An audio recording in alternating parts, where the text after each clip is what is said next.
ಮೀನಿಗೆ ಬಿರಿಯಾನಿನೇ ಟ್ರೈ ಮಾಡಿ ನೋಡಿ, 100% ಯೂಸ್ಫುಲ್ ಆಗಿರುತ್ತೆ. ನಾನು ಹೆಂಗೆ ಫಿಶಿಂಗ್ ಮಾಡ್ತೀನಿ ಅದೇ ಥರ ನೀವು ಮಾಡಬೇಕು. ಓಕೆ, ನೀವು ಮೀನು ಹಿಡೀರಿ, ನಾನು ಹಿಡಿತಾ ಇರ್ತೀನಿ. ಗ್ರೌಂಡ್ ಫುಡ್ ಅಂದರೆ ಮೀನನ್ನ ಹತ್ರ ಸೇರಿಸ್ಕೊಳೋದು. ಸುಮ್ಮನೆ ಹಂಗೆ ಹಾಕಿ ಕಟ್ಲ ರಘುಗೆ ಹಂಗೆ ಕೊಟ್ಟರೆ ಸಾಕು.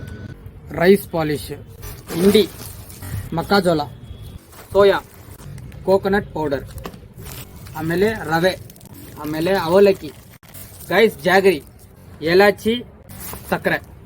ಇದು ರೆಡಿ ಮಾಡಕ್ ಮುಂಚೆ ಇದನ್ನ ರೆಡಿ ಮಾಡಿ, ಅವಾಗ ಮೀನು ದೂರ ಇರೋ ಮೀನು ಇದನ್ನ ನೋಡಿ ಹತ್ರ ಬರುತ್ತೆ. ಫೇಲಿಯರ್ ಆಗಬಾರ್ದು. ಇವಾಗ ನಾಳೆ ಫಿಶಿಂಗ್ ಹೋಗ್ತಾ ಇದೀರಂದ್ರೆ ಇವತ್ತು ರೆಡಿ ಮಾಡಿ. ಸ್ಮೆಲ್ ಆಟೋಮೆಟಿಕ್ ಸ್ಮೆಲ್ ಜಾಸ್ತಿ ಇದೆ ಗೈಸ್. ಈ ತರ ಆರಾಮಾಗಿ ಫುಡ್ ಮಿಕ್ಸ್ ಮಾಡಿಕೊಂಡು, ಇದು ಸ್ಪೆಷಲ್ ಐಟಮ್. ನಮ್ಮ ಪೇಜ್ನ ಫಾಲೋ ಮಾಡಿ, ಇನ್ನೂ ಬೇಜಾನ್ ಸೀಕ್ರೆಟ್ಸ್ ಇದೆ. ಮೈನ್ ಫುಡ್ ರೆಡಿ ಆಗಿದೆ, ಗ್ರೌಂಡ್ ಫುಡ್ ರೆಡಿ ಆಗಿದೆ. ಅದೆಲ್ಲ ಯೂಸ್ ಮಾಡಿ ಹಿಡಿಬಹುದಾ ಅನ್ಕೊಂತೀರಾ?